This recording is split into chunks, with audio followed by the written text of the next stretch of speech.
주의 말씀은 내 인생의 빛입니다. 주의 말씀은 내 삶을 변화시킵니다. 오늘도 주의 말씀에 마음의 문을 엽니다. 말씀하여 주옵소서. 듣고 깨닫고 말씀대로 살겠습니다. 아멘. 할렐루야. 여러분들이 살아오시면서 왜 살아오셨습니까? 무엇 때문에 살아가고 계십니까? 인간의 사명이 무엇이냐? 오늘 우리에게 주신 하나님의 사명이 무엇인가 하는 겁니다. 하나님께서 우리에게 생명을 주시고 우리에게 사명을 주셨습니다. 분명한 것은 내가 살아갈 사명, 내가 왜 이 땅에서 생명 가지고 숨 쉬며 살아가야 하는가? 그냥 살라고 우리의 생명을 주신 것이 아니라 사명을 주셨습니다. 이 사명, 내가 정하는 게 아니지요. 창조자 하나님께서 우리에게 각자 재능과 은사, 달란트에 맞게끔 그 사명을 주셨습니다. 기본적으로 사명은 부르신 분이 주는 겁니다. 인간을 창조하실 때 하나님이 심심해서 아담과 하와를 창조하신 게 아니라는 겁니다. 하나님께서 이 세상 모든 만물을 지으시고 인간을 창조하실 때 어떤 계획이 있었습니다. 그것을 창세기 1장 26절 27절에서 이렇게 말씀하고 있습니다. 함께 읽습니다. 시작. 하나님이 이르시되 우리의 형상을 따라 우리의 모양대로 우리가 사람을 만들고 그대로 바다의 물고기와 하늘의 새와 가축과 온 땅과 땅에 기는 모든 것을 다스리게 하자 하시고 하나님이 자기 형상 곧 하나님의 형상대로 사람을 창조하시되 남자와 여자를 창조하시고 아멘. 아멘. 하나님께서 우리를 창조하신 이유가 여기에 있습니다. 이 일을 잘 하라고. 창세기 1장 26절 27절에서 이 일이 무엇인지를 구체적으로 말씀하고 있습니다. 이 일을 주시면서 사명을 주시면서 잘 감당하라고. 어떻게 창조하셨느냐? 하나님의 형상대로 지으셨습니다. 그리고 아담 혼자서 이 사명을 감당하기 벅찰 것 같으니까 하나님께서 남자와 여자로 창조하시고 다르게 표현하면 공동체를 만드셨다라는 것입니다.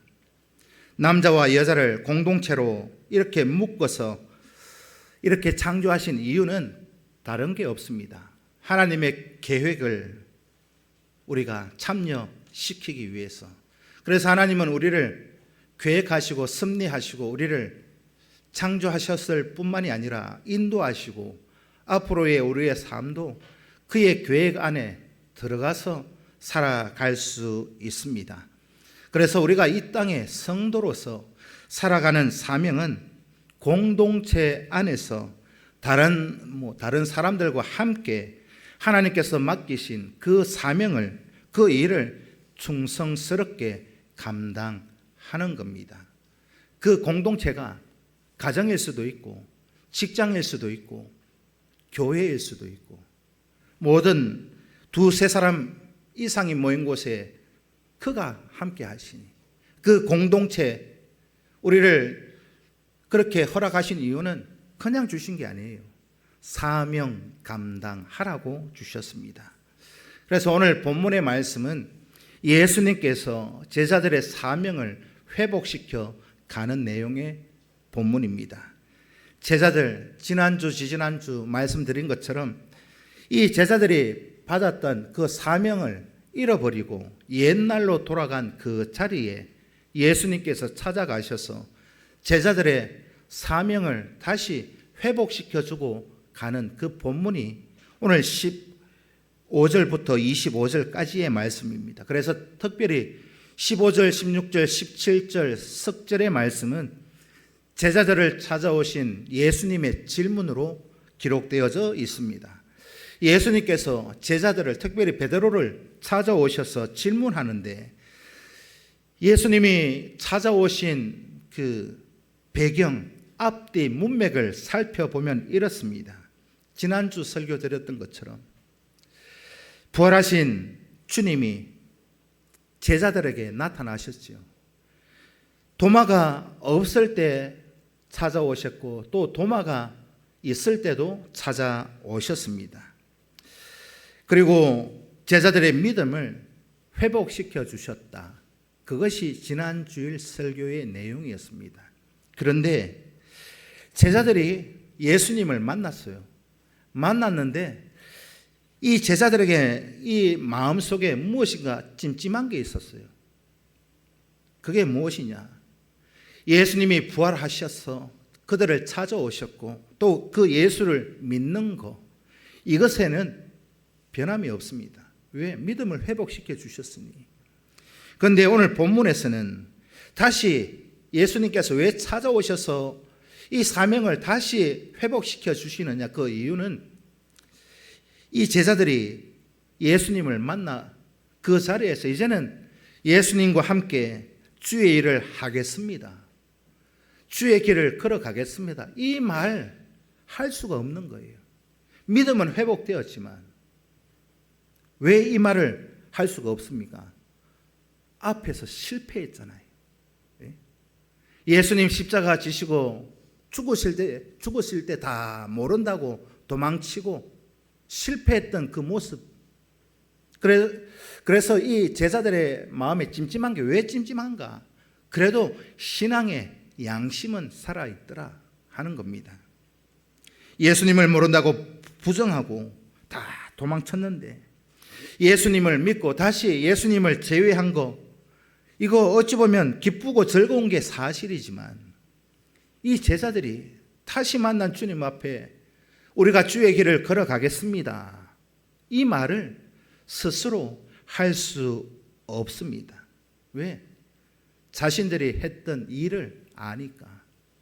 자기들의 실패를 알기 때문에 예수님 보기에 참 면목도 없고 다시 나설 그런 마음도 없고, 특별히 베드로가 그렇지 않습니까?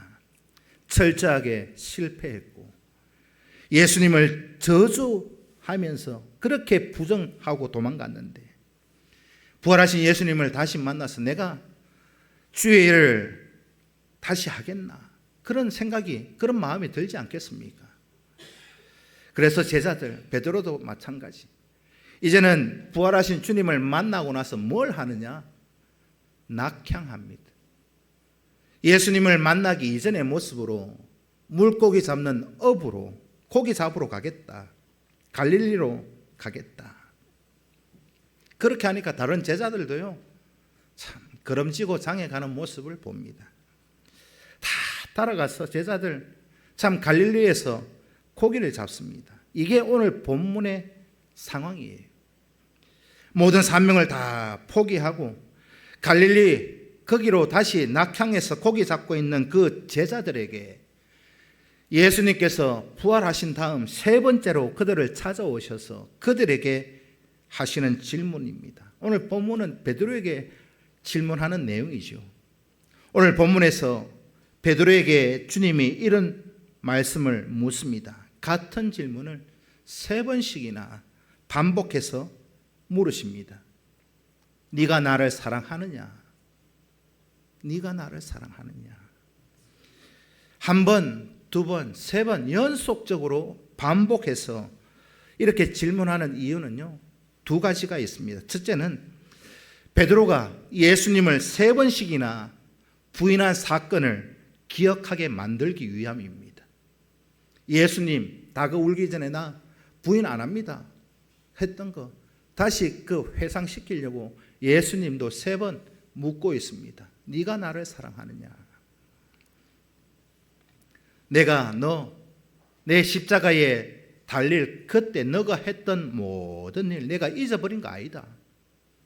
너 잘못했는 거 내 알고 있다. 너 실패했던 거 알고 있다. 나도 알고 너도 알고 있지 않느냐.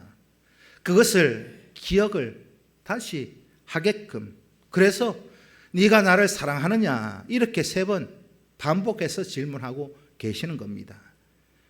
여러분 입장에서 베드로라면 예수님 우리에게 네가 나를 사랑하느냐 계속해서 물으면 여러분들 마음은 어떨 것 같아요? 굉장히 참 불편할 겁니다. 굉장히 고통스러울 겁니다. 그러니까 오늘 본문에 보면 베드로가 근심하며 대답했다. 근심, 마음이 불편하다는 거잖아요. 두 번째는 베드로의 연약함을 깨우쳐 주시기 위해서 네가 나를 사랑하느냐 물으십니다. 이 질문 안에는 실패했던 그 베드로를 향한 예수님의 어찌 보면 공감, 베드로를 향한 위로, 이것이 다 들어가 있습니다. 만약에 예수님께서 베드로의 실패를 책망하려고 했다면, 탓하려고 했다면, 네가 나와 함께 죽는 자리까지 가겠다며, 그래 얘기했지 않느냐? 네가 나와 함께 죽는 자리에 가겠다며. 근데 네 어떻게 했어? 네가 어떻게 했는지 알아? 내가 그거 다 알고 있다. 이렇게 주님이 말씀하셔야 되는데 책망하거나 비난하거나 꾸짖지 아니하시고 묻습니다. 네가 나를 사랑하느냐? 이것은 베드로 자신의 연약함을 깨우쳐 주시기 위한 질문이었습니다. 너가 진심으로 죽는 데까지 가겠다. 그거 말했지. 그거 거짓말이 아닌 건 나도 안다. 너 그 진심이었다는 건 나도 안다. 그러나 베드로, 너의 능력으로는 죽는 데까지 가겠다 했는 거 진심이었지만 그거 할 수 없다. 그것을 깨우쳐 주시기 위한 것이었습니다. 왜냐하면 베드로가 실패하기 전에도 예수님이 똑같은 질문을 하셨잖아요. 너는 그렇게 할 수 없다.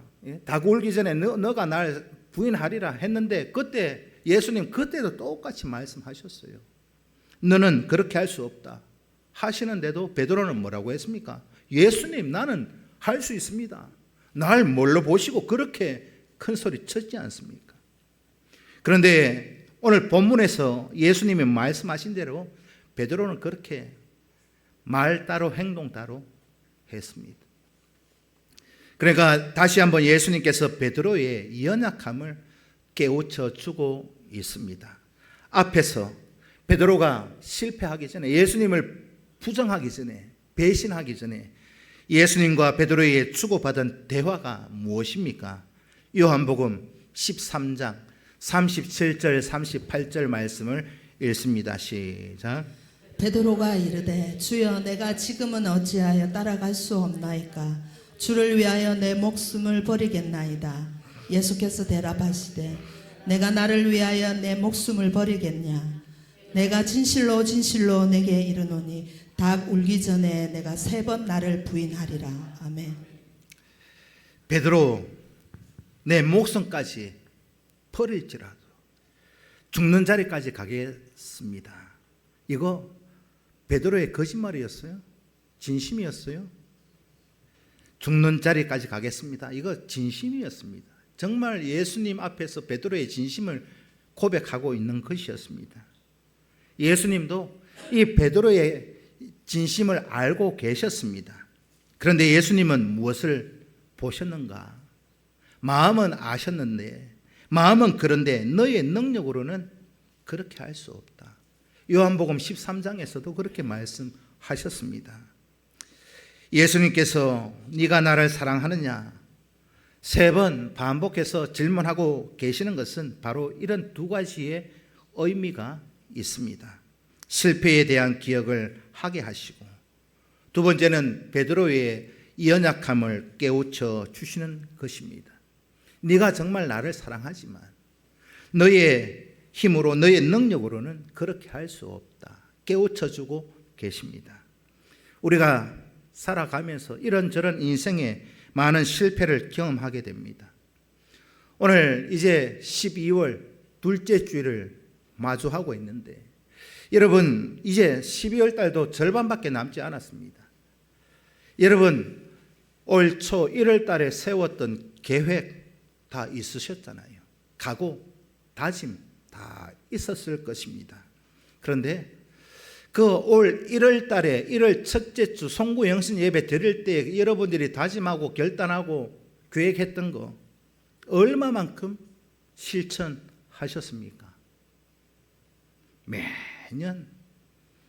매년 반복되는 일이지만 매년 실패합니다. 그 계획을 실천한 것보다 실천하지 못한 게 아마도 수십 배, 수백 배 더 많이 있을 겁니다. 분명한 것은 본인이 원해서 의도적으로 실패하려고 하는 사람은 없어요. 사기꾼 말고는. 진짜입니다. 여러분 생각해 보십시오. 사업을 하는 사람들 다 부도 맞으려고 사업하는 사람 누가 있어요? 조그마한 전빵을 하나 해도 개업을 할 때는요, 이 장사를 해서 큰 돈을 벌 거라는 그 부자 되기 위해서 사업을 할 겁니다. 그런데도 실패하잖아요. 하고 싶지 않은데 실패합니다. 왜 그랬을까요? 왜 실패합니까? 어쩔 수 없이 실패하는 것은 결국은 자기의 능력이, 힘이 부족하기 때문 아니겠습니까? 우리의 능력이 부족하다. 그것을 증명해 주고 있는 것이 올해를 시작하면서 계획을 많이 세웠는데 지금 이제 12월 달에 와서 보니까 그 계획대로 하지 못했다. 이거 여러분 당연한 겁니다. 진짜요. 계획대로 안 됐다. 그거 자책할 필요 없어요. 낙심할 이유도 없습니다. 매년 우리가 경험해 왔잖아요. 우리의 능력이 우리의 생각대로 우리의 마음 먹은 대로 할 수가 없어요. 우리의 능력이 그게 한계입니다. 베드로가 만약에 자기 마음 먹은 대로 자기가 고백한 대로 했다면 예수님과 함께 아마도 그 베드로는 십자가 함께 졌을 거예요. 순교했을 겁니다. 그에게 그런 힘과 능력이 있었다면. 그런데 그렇게 하지 못했잖아요. 우리 성도들의 마음에도 여러 가지 계획을 다 세웠지만 올 한 해를 살아오다 보니까 이런저런 일들로 인해서 예상하지 못한 일들도 생기고 우리의 연약함도 생기고 그래서 계획했던 대로 12월 달에 와서 되돌아보니까 안 된 거예요. 우리가 늘 우리의 능력이 부족하다. 그거 인정하고 예수 그리스도 앞에 살아가실 수 있기를 축복합니다. 예수 앞에 내가 좀 해보려고 하지 마시고 그러면 그렇게 고백하면 하나님 나는 할 수 없습니다. 나의 힘과 능력으로는 하루도 살아낼 수 없으니 추가하셔야 됩니다. 아마도 올해 일을 시작할 때 올 한 해 이렇게 해서 내년에는 뭐하고 내후년에는 뭐하고 계획했던 사람들 중에 흙으로 돌아간 사람들 많이 있을 겁니다. 올해 12월 달까지 살 거라고 계획하고 있던 사람들 중에도 흙으로 돌아간 사람들 많이 있어요. 무엇을 말씀하고 있습니까? 우리의 연약함이 거기까지다. 하나님과 예수님 앞에서 우리의 연약함을 고백하며 그의 손에 달려 붙들려 우리의 믿음 생활을 하루하루 열심히 살아가실 수 있기를 축복합니다. 두 번째는 예수님께 받은 베드로의 질문입니다. 베드로는 반복되고 있는 3번씩이나 묻고 있는 이 질문에 참 힘들었어요. 괴롭습니다. 3번씩이나 반복되는 질문, 그 내용도 똑같은 토시 하나 틀리지 않고 네가 나를 사랑하느냐 이렇게 물으시는 그 답에 베드로 역시도요 똑같은 답을 하고 있습니다. 내가 주님을 사랑하는 줄 주께서 아시나이다.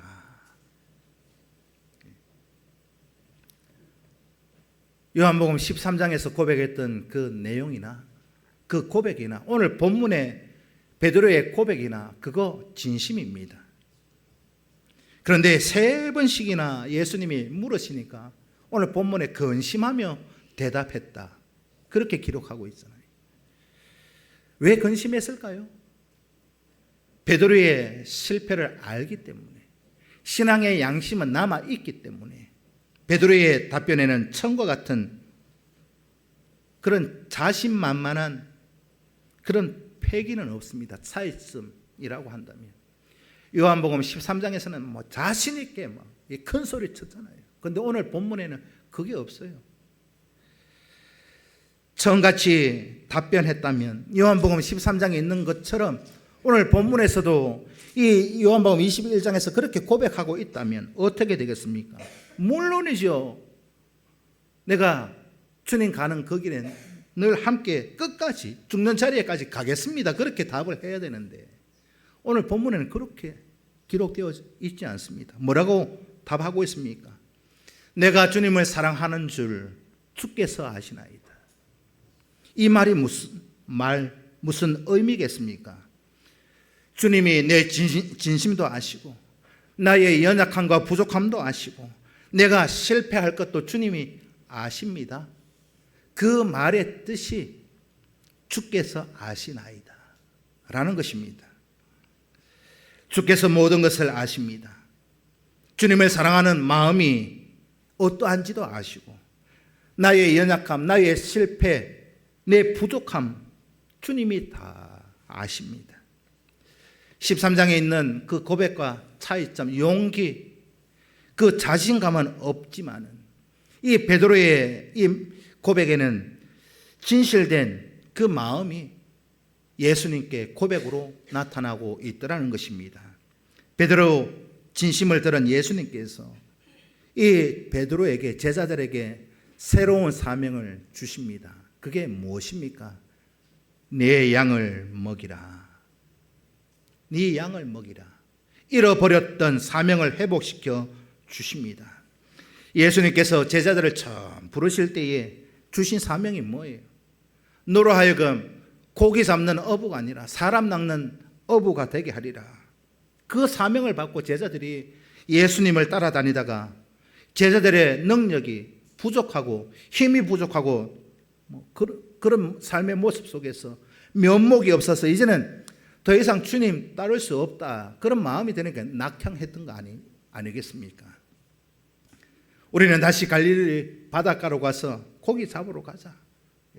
다르게 표현하면 예수의 제자로 살던 그들이 이제는 세상 돈 벌러 갔다는 말입니다. 고기로 이제 먹고 살 걸 이제 해결하려고 낙향하고 있는 이 제자들, 예수님께서 그들을 찾아오셔서 그들을 주님의 사랑으로 위로하시면서 격려하시면서 그들의 진심도 확인하시며 새 사명, 네 양을 먹이라 하십니다. 우리의 진심을 고백하는 것, 이것이 우리가 주님 앞에 할 수 있는 유일한 방법입니다. 우리가 무엇을 할 수 있습니까? 내 가진 게 이만하고 내 힘이, 내 능력이 이만한데 그거요, 여러분 생각이지 안 됩니다. 여러분 숨 쉬는 거 여러분 의식해서 할 수 있어요. 여러분 숨 쉬면서 하루하루 살아가는 건 내가 살아야지 한다고 살아갈 수 있습니까?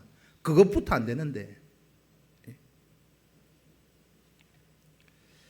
날마다 주님 앞에 우리의 연약함과 우리의 부족함을 늘 인정하며 내 인생을 그에게 맡기고 맡긴 다음에 주가 주시는 네 양을 먹이라, 그 사명 감당하기만 하면 우리의 믿음 생활은 되는 겁니다.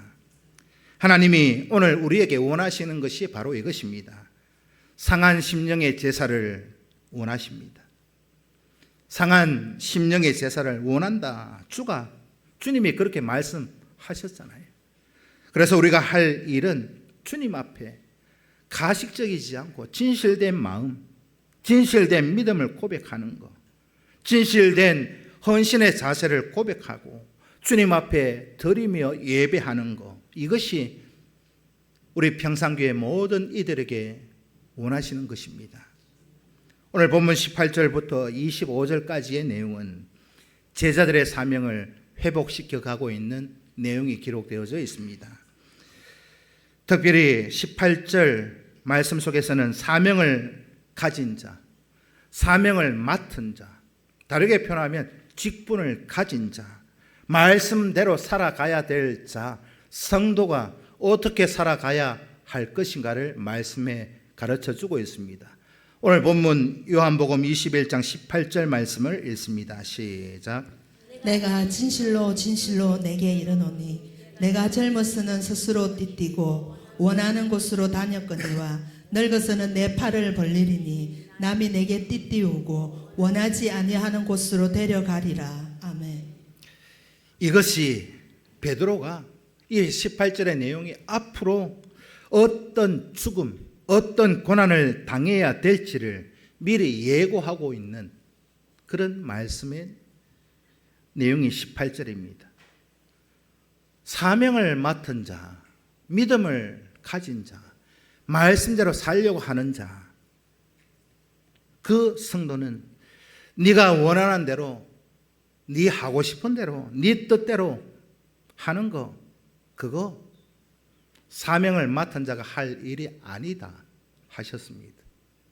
그게 오늘 본문 21장 18절의 내용입니다. 사명을 맡은 자는 내 하고 싶은 대로, 내 뜻대로, 내 생각대로, 내 주장대로 하는 것이 아니라 그 사명을 주신 그 주님의 뜻에 충성하며 살아가는 것, 그게 사명 맡은 자의 할 일입니다. 여러분, 우리가 아이들한테 심부름을 시키면 심부름을 이래 받은 아이는 어떻게 해야 됩니까? 엄마가, 아빠가 야 어디 가서 뭐 좀 가져오너라 한다고, 춥다고 나 안 갈래, 비 온다고 나 안 갈래, 그러면 뭐라 하십니까? 예?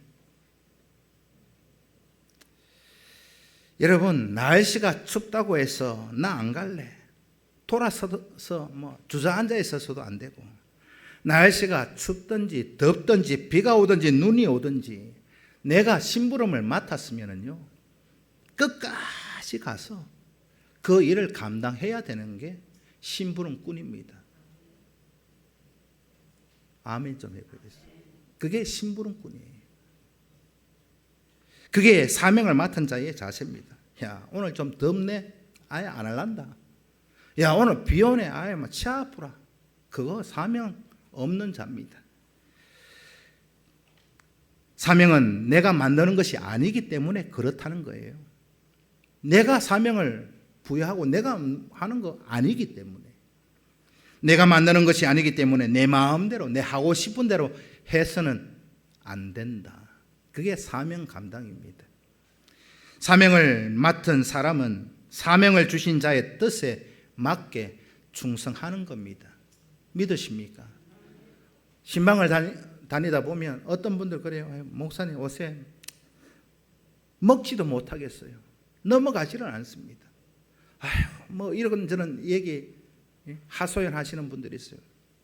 그럴 때 꼭 제가 하는 말이 있습니다. 먹는 것도 사명 감당이다 생각하고 사명 감당하려고 억지로라도 밀어 넣어야 된다, 그렇게 얘기합니다. 오늘 저와 여러분, 사명을 주신 자의 뜻에 맞게 올 12월 보름도 그렇게 살아가시고 내년 한 해를 그렇게 준비해 가실 수 있기를 축복합니다. 참, 내년 한 해 제가 볼 거예요. 주님이 보고 계실 건데, 비 온다고 치 아프고 눈 온다고 치 아프고 내 하고 싶을 때는 하고 하기 싫으면 치 아프고 뭐, 그거 저는 믿음 없다, 신앙생활 저거 빵점이다, 저는 그렇게 여길 겁니다. 이것이 오늘 18절에서 말씀하고 있는 사명자의 자세입니다.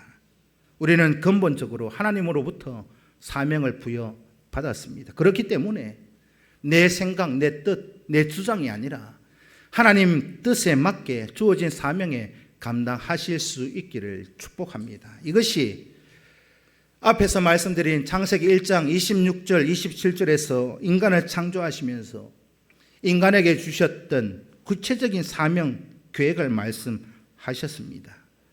우리의 삶의 모습 속에서, 생활 속에서 우리가 구체적으로 어떻게 사명 감당을 해 가야 할 것인가, 그것을 말씀하고 있는 본문이 누가복음 12장 42절 43절입니다. 함께 읽습니다. 시작. 주께서 이르시되 지혜 있고 진실한 청지기가 되어 주인에게 그 집을 종들을 맞다. 때를 따라 양식을 나누어 줄 자가 누구냐? 주인이 이를 때에 그 종이 그렇게 하는 것을 보면 그 종은 복이 있으리로다. 아멘. 아멘. 주인이 종에게 집을 맡기고 이 집에 필요한 때를 따라 양식을 나눠주라. 집을 맡겼어요. 그 종이 주인이 원하는 대로 그렇게 하는 것을 주인이 보면 뭐라고 한다고요? 그 종이 복이 있으리라. 아멘 좀 해보겠어요. 그 종이 복이 있으리라. 그러면 우리가 맡은 그 집이라고 하는 것은 다 좀 다를 수 있어요.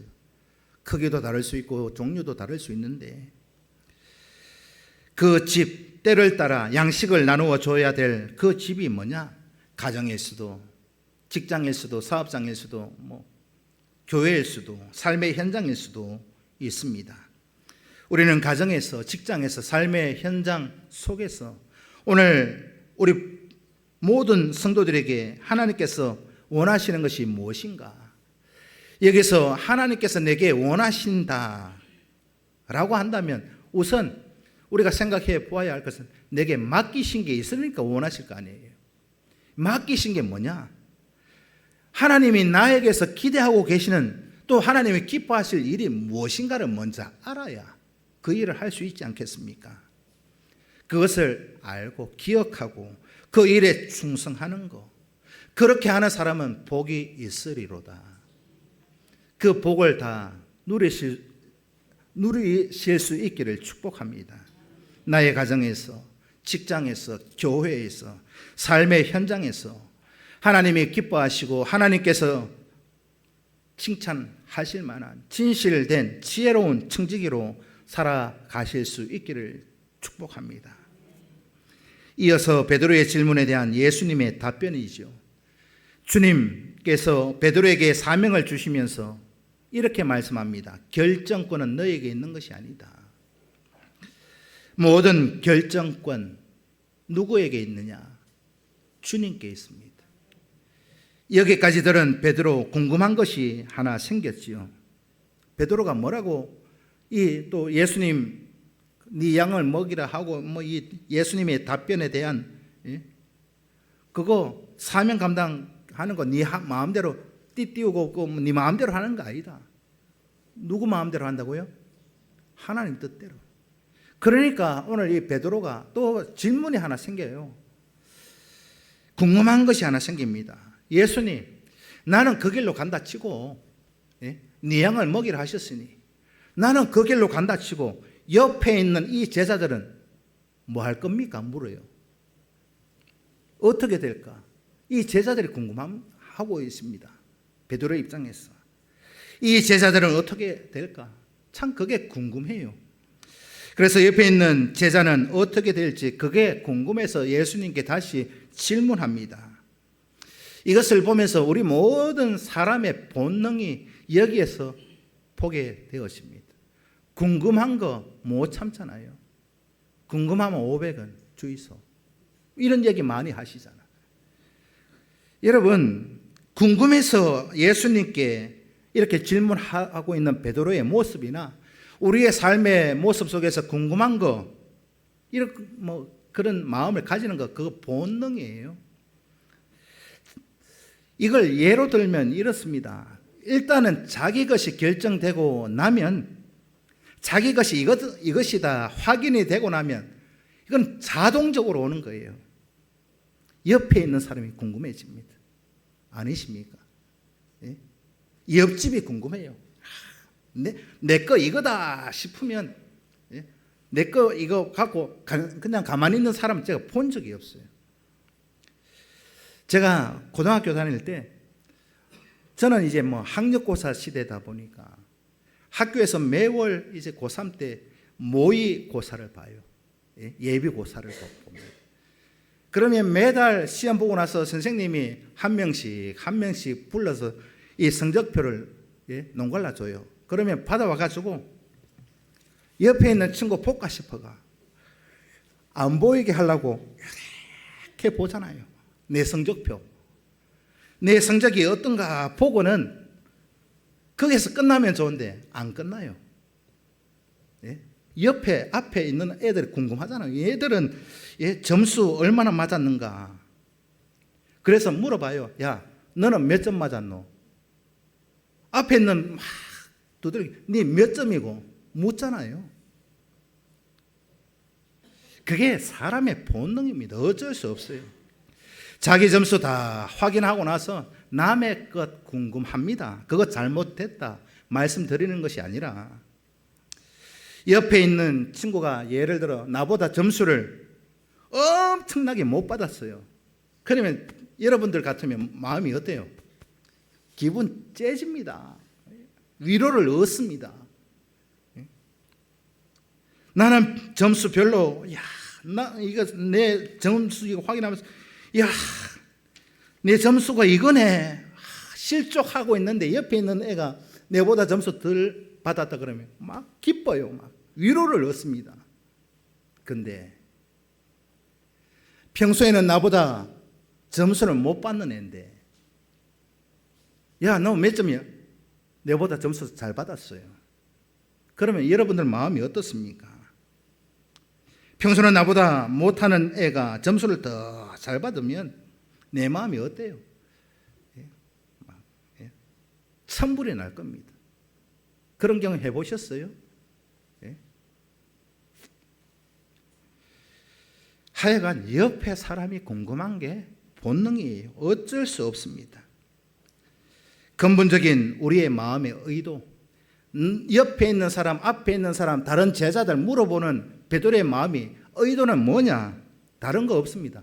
위로 얻기 위해서, 위로받기 위해서 예수님께. 다른 제자들은 어떻게 됩니까? 묻는 거예요. 만약에 예수님께서 야, 너 걱정하지 마라, 다른 제자들은 니보다 더 빡시다 했으면 베드로는 위안을 얻었을 거예요. 그렇지 않겠습니까? 그런데 우리가 누군가에게 이런 질문을 하다 보면 늘 위로만 얻는 게 아니에요. 절망도 경험합니다. 위로받기 위해서 비교하다가 나중에는 절망하게 되더라. 나보다 잘난 사람, 나보다 더 잘하는 사람 만나면 어때요? 배 아파요. 절망합니다. 그래서 예수님께서 이 베드로가 이런 본능이 있어서 질문하고 있는 그 내용도 예수님은 알고 계셨어요. 예수님, 나는 그 길로 간다 치고 옆에 있는 이 사람들 어떻게 되겠습니까? 그렇게 묻고 있는 내용이 오늘 본문 21장 21절 내용입니다. 함께 읽습니다. 시작. 이에 베드로가 그를 보고 예수께 여짜오되 주님, 이 사람은 어떻게 되겠사옵나이까? 이 21절에 주님을 향한 베드로의 질문에 예수님이 뭐라고 답하시느냐? 22절을 읽습니다. 시작. 예수께서 이르시되 내가 올 때까지 그를 머물게 하고자 할지라도 내게 무슨 상관이냐? 너는 나를 따르리라 하시더라. 아멘. 답이 뭐예요? 여러분, 22절. 옆에 있는 사람 신경 쓰지 말고 네 할 일이나 똑바로 해라, 이 말입니다. 그거 저의 말이 아니잖아요. 예수님이 베드로에게 하신 답이었습니다. 옆에 있는 사람 신경 쓰지 마라. 그거는 내가 할 일이고, 네 맡은 일이나 네 가진 사명이나 잘 감당해라 하셨습니다. 아멘 좀 해보이소. 비교하지 마십시오. 자기는 똑바로 하지도 않으면서 남 이래라 저래, 그거 잘못된 거예요. 네 할 일이나 똑바로 해라 하셨습니다. 다른 사람과 비교하지 말고 너에게 주어진 사명을 충성하라 하셨습니다. 우리는 살아가면서 참 끝도 없이 비교를 하며 살아갑니다. 다른 사람과 비교하는 거 여러분 생각해 보면 그거 좋은 거 아니에요. 남과 비교하는 거 내 인생을 정말 힘들고 괴롭게 만드는 것이 비교입니다. 비교가 자신을 괴롭히고 있어요. 그런데 본인 역시는 잘 몰라요. 우리가 예를 들면 그런 거죠. 아이들 학교 보낼 때 학원 다 보내보셨죠? 예? 학원 왜 보내셨어요? 사교육, 개인 레슨도 시키고 왜 그렇게 교육을 시킵니까? 학원비에 들어가고 애도 힘들어하고 힘들어하면서 아이들 왜 학원에 보내요? 그 이유는 무엇입니까? 예? 제가 답을 가르쳐 드릴까요?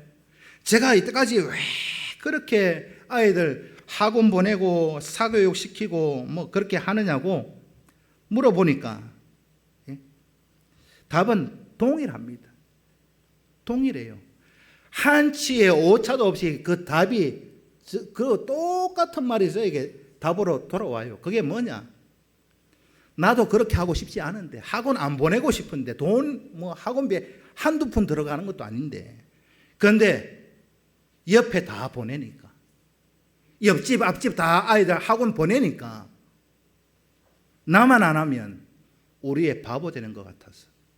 맞지요? 아닙니까?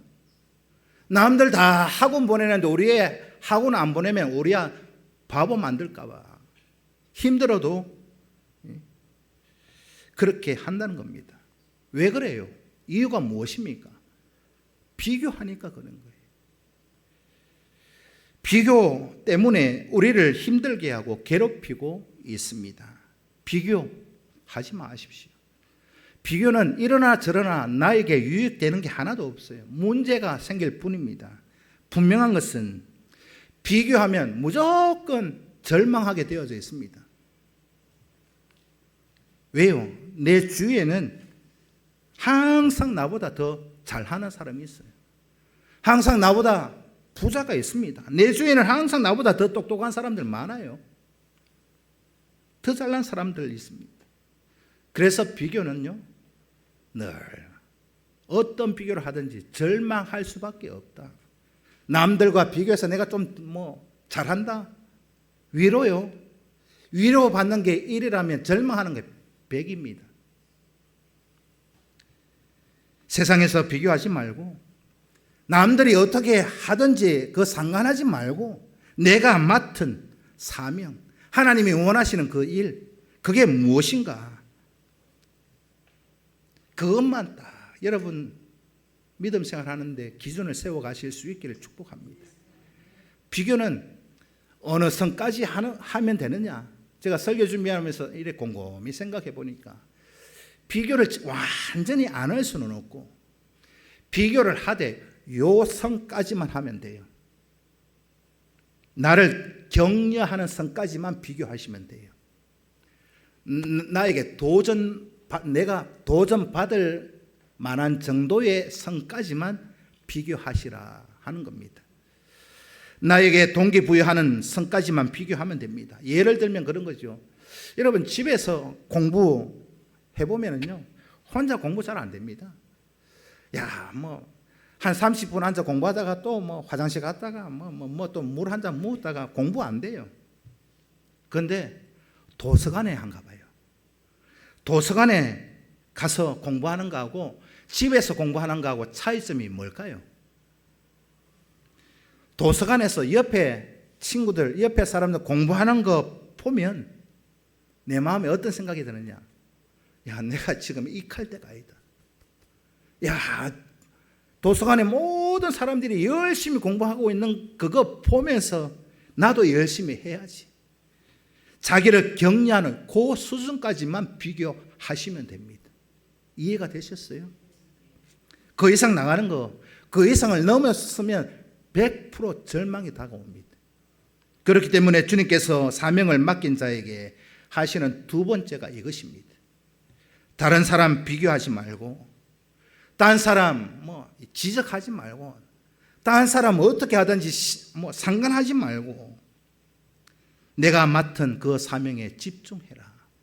그게 우리에게 하신 말씀입니다. 우리는 누구를 대하든지 누구를 만나든지 비난하기보다, 남을 지적하기보다, 남을 욕하기보다, 그래서 주님은 네 눈 속에 들보를 왜 보지 못하느냐? 자기 눈 안에는 들보가 있으면서 남의 눈에 튀는 거 가지고 지적해요. 우리는 누구에게든지 비난, 지적하지 마시고 이제는 위로를 주시고 회복에 관심을 가지실 수 있는 그런 성도 되실 수 있기를 축복합니다.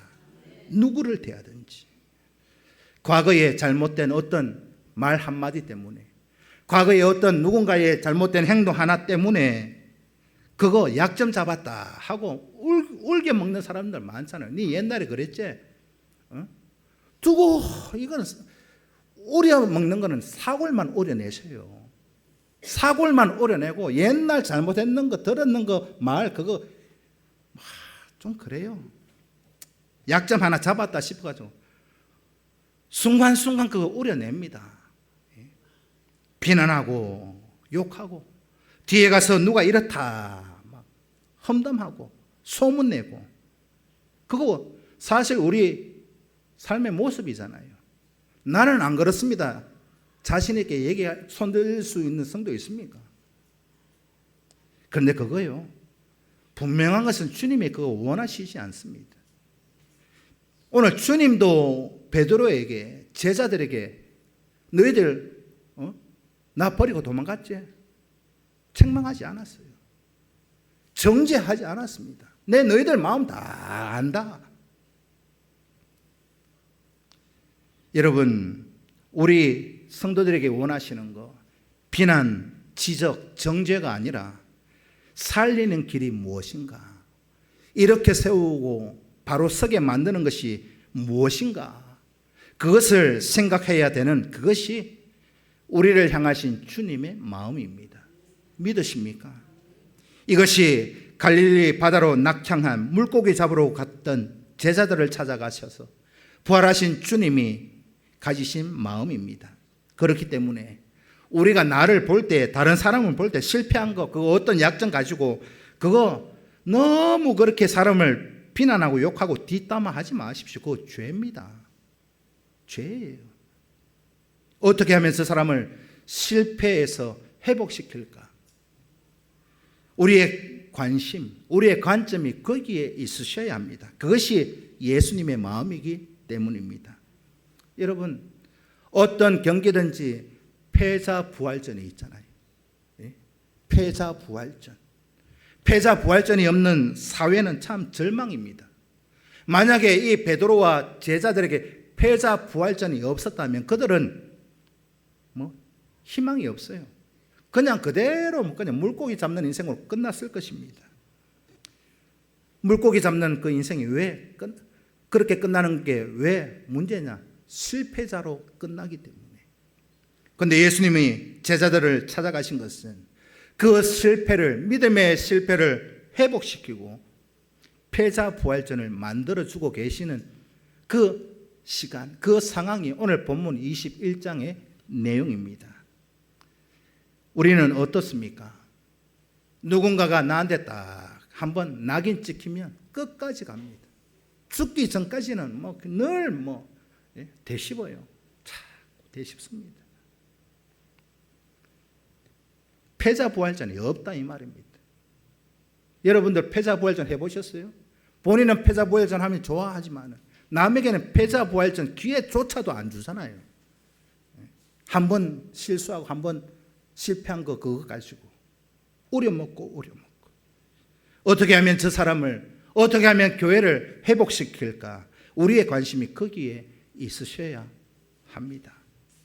베드로를 회복시키고 제자들을 회복시켜 주신 그 주님처럼 정상적인 회복의 과정을 거치게 되면 우리가 할 일은 그 사람이 회개하고 돌아오면, 검증이 되면 다시 기회를 주는 거, 사명을 주는 거, 이것이 주님이 베드로의 사명과 제자들의 사명을 회복시켜 주는 것입니다.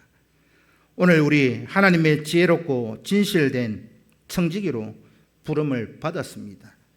내년 한 해 일꾼 신청서 내신, 제가 보지는 않았습니다만 오늘 내신 분, 여러분 이거 꼭 안 내셨더라도 여러분들의 마음의 자세는 어떠하셔야 되느냐? 내가 사명자다.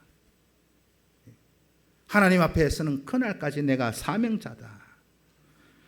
하나님이 맡기신 일에 충성되고 착하고 충성된 종이 되라 하십니다. 사명을 맡은 사람, 다른 사람과 비교하지 말고 우리는 각자 해야 될 일이 있습니다. 각자에게 주어진 사명이, 직분이 있습니다. 그 일에 충성하시면 됩니다.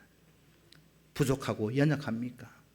하나님, 이 일을, 이 사명을 감당하는데 나는 할 수 없으니 주가 나를 도우시고 세우시고 힘주셔서 그 사명 잘 감당하게 하소서 기도하며 내년 한 해를 잘 준비하고 남아있는 이 보름 기간 목숨 내놓고 기도하며 내년 한 해의 사명 감당을 위해서 준비하는 저와 여러분 꼭 되시기를 주님의 이름으로 축원합니다. 기도드리겠습니다.